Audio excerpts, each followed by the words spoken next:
Hello दोस्तों, नमस्कार। मेरे YouTube चैनल में आप लोगों का स्वागत है। हम लोग पढ़ रहे हैं जो है अंतरराष्ट्रीय संगठन। अंतरराष्ट्रीय संगठन में हम लोग पढ़ रहे हैं अंतरराष्ट्रीय राजनीति के उपागम।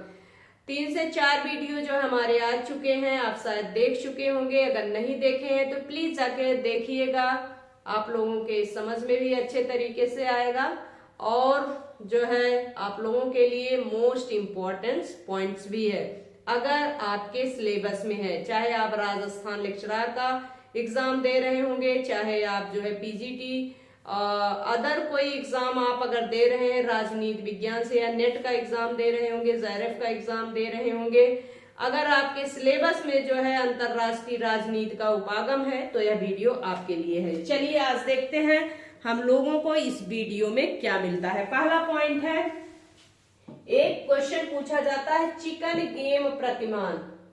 मोस्ट इंपॉर्टेंट है, वही पॉइंट्स यहाँ पर हम दे रहे हैं जो मोस्ट इंपॉर्टेंट है, क्योंकि ना बहुत ज्यादा पढ़ने की जरूरत है ना बहुत ज्यादा पढ़ाने की जरूरत है। अंतरराष्ट्रीय राजनीति में जहां से क्वेश्चन पूछे जाते हैं उस पर हम लोग चर्चा कर रहे हैं बारी बारी से, और जो इम्पोर्टेंट है उसको हम जो है बार बार बता रहे हैं कि ये जो है इम्पोर्टेंट है, यहाँ से क्वेश्चन पूछा जाता है। तो चलिए हम लोग देखते हैं इस वीडियो में हम लोगों को क्या मिलता है। वीडियो स्टार्ट करते हैं। चिकन गेम प्रतिमान। पहला तो क्वेश्चन पूछा जाता है चिकन गेम प्रतिमान क्या है अंतरराष्ट्रीय राजनीति में। तो चिकन गेम प्रतिमान जो है अंतरराष्ट्रीय राजनीति में जो है इसका प्रयोग जो है संकटपूर्ण परिस्थितियों में किया जाता है।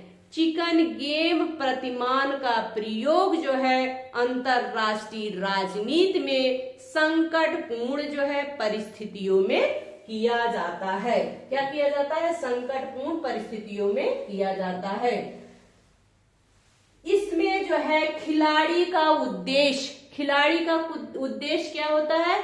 इसमें जो है खिलाड़ी का उद्देश्य अपने हितों को अधिकतम करना होता है। इसमें जो है खिलाड़ी का उद्देश्य जो है अपने हितों को क्या करना होता है? अधिकतम करना होता है। इसमें वह इस बात की परवाह नहीं करता है कि दूसरे को जो है कितना लाभ हो रहा है। यही चिकन गेम प्रतिमान है। एक बार फिर से समझने का प्रयास करते हैं कि अगर आपसे पूछा गया क्वेश्चन पूछ लिया गया, मान लीजिए चिकन गेम प्रतिमान क्या है अंतरराष्ट्रीय राजनीति में, तो आंसर क्या होगा? चिकन गेम प्रतिमान का जो है प्रयोग अंतरराष्ट्रीय राजनीति में संकटपूर्ण परिस्थितियों में किया जाता है। इसका जो है खिलाड़ी का उद्देश्य क्या होता है? खिलाड़ी का उद्देश्य होता है अपने हित को अधिकतम करना। क्या करना? अपने हित को अधिकतम करना। जब हम इसको जो है अंतरराष्ट्रीय राजनीति पर समझने का प्रयास करेंगे तो जहां हम खिलाड़ी का प्रयोग कर रहे हैं वहां देश का प्रयोग करेंगे। इसमें जो है देश का उद्देश्य जो है अपने हितों को अधिकतम करना होता है। इसमें वह इस बात की परवाह नहीं करता कि दूसरे देश को क्या लाभ मिल रहा है। यही चिकन गेम प्रतिमान है। इसका जो है उदाहरण अगर हम देखें तो 1962 का जो है क्यूबा संकट है। क्या है? 1962 का इसका उदाहरण क्यूबा संकट है। अगर चिकन गेम प्रतिमान का उदाहरण अगर दे के पूछ लिया जाए कि चिकन गेम प्रतिमान का उदाहरण कौन हो सकता है, तो कौन होगा? 1962 का जो है क्यूबा संकट। क्यूबा संकट क्या था? क्यूबा संकट थोड़ा सा हम बता देते हैं, आगे जब हम पढ़ाएंगे विस्तृत पढ़ाएंगे क्यूबा संकट। क्यूबा संकट क्या था? क्यूबा संकट था अमेरिका और सोवियत संघ के बीच जो है परमाणु संघर्ष की स्थिति को जो है क्यूबा संकट के नाम से जाना जाता है 1962 में। जब हम पढ़ाएंगे तो विस्तृत पढ़ाएंगे। तो आप लोगों को चिकन गेम प्रतिमान समझ में आ गया होगा। चिकन गेम प्रतिमान, चिकन, कुछ लोग चिकन भी खाते हैं तो आप लोग चिकन गेम प्रतिमान को जो है याद कर सकते हैं। चिकन गेम प्रतिमान। आगे चलते हैं हम लोग। कैदी की दुविधा प्रतिमान। कैदी की दुविधा प्रतिमान। कैदी की दुविधा प्रतिमान। कैदी की दुविधा प्रतिमान जो है अंतरराष्ट्रीय राजनीति में यह प्रतिमान टॉमस सैलिंग, इसका जो है टॉमस सैलिंग ने दिया था। किसने दिया था? टॉमस सैलिंग ने दिया था। कौन सा जो है प्रतिमान जो है टॉमस सैलिंग ने दिया था? तो कौन सा? कैदी की दुविधा प्रतिमान। कैदी की दुविधा प्रतिमान जो है टॉमस सैलिंग ने दिया था। इसका प्रयोग जो है निःशस्त्रीकरण की वार्ताओं के संदर्भ में किया जा सकता है। किसके प्रयोग में किया जा सकता है? निःशस्त्रीकरण की वार्ताओं में जो है इसका प्रयोग किया जा सकता है। आगे देखते हैं, सैलिंग ने मिश्रित अभिकरण, यहाँ क्या होगा? अभिकरण होगा। एक मिनट,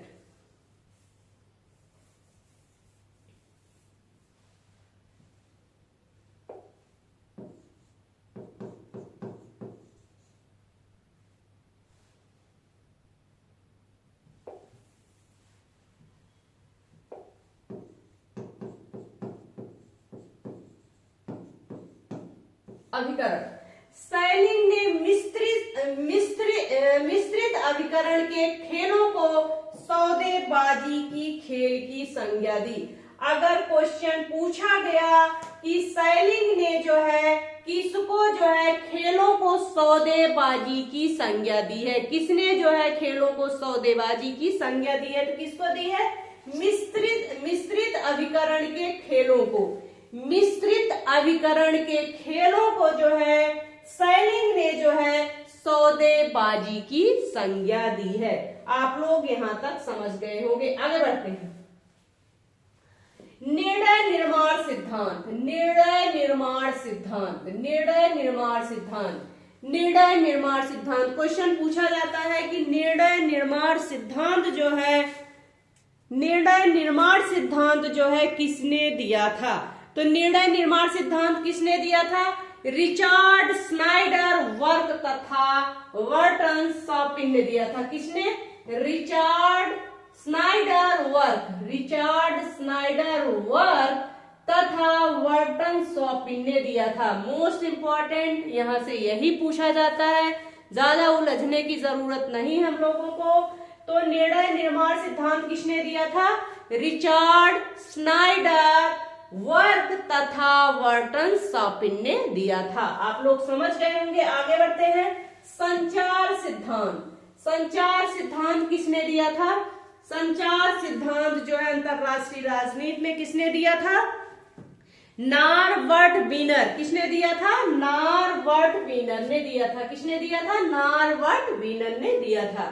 आगे बढ़ते हैं, अंतरराष्ट्रीय राजनीति में संचार सिद्धांत को ध्यान से समझिएगा। अंतरराष्ट्रीय राजनीति में संचार सिद्धांत को कार्ल ड्यूइस द्वारा लागू किया गया था। किसने दिया था संचार सिद्धांत को? नॉरबर्ट वीनर ने दिया था। और किसने लागू किया था? कार्ल डायस महोदय ने। किसने? कार्ल डायस महोदय ने इसको लागू किया था। इन्होंने, कार्ल डायस महोदय ने जो है इसके 4 तत्व बताए। पहला जो है भार, पाश्चात्यता, अभिलाभ, अग्रता। क्या क्या है? भार, पाश्चात्यता, अभिलाभ, अग्रता। कितने तत्व बताए कार्ल डायस ने? कार्ल डायस ने जो है 4 तत्व बताए, भार, पाश्चात्यता, अभिलाभ, अग्रता। और इनकी पुस्तक का नाम है, किसकी पुस्तक का? कार्ल डायस की पुस्तक का नाम है the nervous of government. The nervous of government, जो 1963 ईस्वी में प्रकाशित हुई थी। The nervous of government, the nervous of government 1963 ईस्वी में प्रकाशित हुई थी। आप लोग समझ गए होंगे। आगे बढ़ते हैं, चलिए हमारा जो है अंतरराष्ट्रीय राजनीति का जो है उपागम जो है समाप्त हो गया। अब हम लोग इसके आगे पढ़ेंगे जो है अंतरराष्ट्रीय राजनीति में जो है राष्ट्र शक्ति व राष्ट्रहित। राष्ट्र शक्ति व राष्ट्रहित क्या है हमारा दूसरा टॉपिक? राष्ट्र शक्ति व राष्ट्रहित। अंतरराष्ट्रीय राजनीति में राष्ट्र शक्ति व राष्ट्रहित। चलिए देखते हैं, अंतरराष्ट्रीय राजनीति के प्रमुख यथार्थवादी विचारक, अंतरराष्ट्रीय राजनीति के जो है प्रमुख यथार्थवादी विचारक, प्रमुख यथार्थवादी विचारक जो है मॉर्गेनथाउ ने अपनी पुस्तक, मॉर्गेनथाउ की पुस्तक का नाम क्या है? मॉर्गेनथाउ की पुस्तक का नाम क्या है? मॉर्गेनथाउ की पुस्तक का नाम क्या है? Politics among nation, politics among nation. अगर पूछा गया कि अंतरराष्ट्रीय राजनीति में मॉर्गेनथाउ जो है यथार्थवादी हैं, उदारवादी हैं, आदर्शवादी हैं, तो क्या होगा? अंतरराष्ट्रीय राजनीति में मॉर्गेनथाउ का नाम प्रमुख रूप से प्रसिद्ध है। किसके लिए? प्रमुख यथार्थवादी। क्या है? प्रमुख यथार्थवादी जो है मॉर्गेनथाउ, इनकी पुस्तक का नाम है पॉलिटिक्स अमंग नेशन, जो 1948 ईस्वी में प्रकाशित हुई थी। पॉलिटिक्स अमंग नेशन में जो है राष्ट्रहित को अंतरराष्ट्रीय राजनीति की कुंजी माना। अमंग नेशन में किसको? राष्ट्रहित को जो है अंतरराष्ट्रीय राजनीति की कुंजी माना। क्वेश्चन पूछा जाता है, किसने जो है अंतरराष्ट्रीय राजनीति में जो है राष्ट्रहित को जो है कुंजी माना? तो किसने माना? मॉर्गेनथाउ ने माना। किसने माना? मॉर्गेनथाउ ने माना। किसको माना? राष्ट्रहित को माना। किसको माना? राष्ट्रहित को माना। किसने माना? मॉर्गेनथाउ ने माना। पुस्तक का नाम क्या है? Politics among the nation. आप लोग समझ गए होंगे। जिसे केवल सत्य के परिप्रेक्ष्य में ही देखा जा सकता है, जिसे केवल जो है सत्य के परिप्रेक्ष्य में ही देखा जा सकता है। जिसके पास जितनी शक्ति होगी उसका राष्ट्रहित उतना अधिक होगा। जिसके पास जितनी शक्ति होगी उसका राष्ट्रीय हित उतना अधिक होगा। किसने कहा है? मॉर्गेनथाउ महोदय ने कहा है। आप लोग समझ गए होंगे। आगे बढ़ते हैं। इनका एक कथन है, मोस्ट इंपॉर्टेंट है, जो अक्सर एग्जाम में पूछा जाता है। इसको आप लोग ध्यान से समझिएगा। राष्ट्रीय शक्ति किसी राष्ट्र की वह क्षमता है जिसके माध्यम से वह दूसरे राष्ट्र के कार्यों व्यवहार को अपने अनुकूल मोड़ता है। ध्यान से समझने का प्रयास करिएगा आप लोग।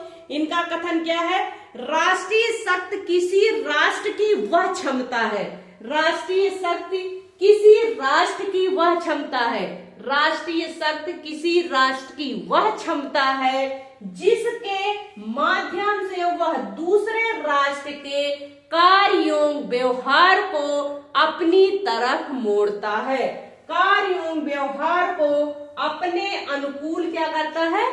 अपने अनुकूल मोड़ देता है। जिसके पास शक्ति होगी वही अपने अनुकूल जो है हवा का रुख मोड़ेगा। तो जो मॉर्गेनथाउ महोदय कह रहे हैं कि जिस देश के पास जो है जितनी शक्ति होगी, जितनी शक्ति वह ग्रहण कर लेगा, उसका राष्ट्रहित उतना अधिक होगा। तो इसके आगे जो राष्ट्र शक्ति वह राष्ट्रहित हमारा टॉपिक है, इसको जो है हम लोग अगले वीडियो में पढ़ेंगे। अगर वीडियो पसंद आए तो प्लीज मेरे लिए एक शेयर जरूर करिएगा। धन्यवाद।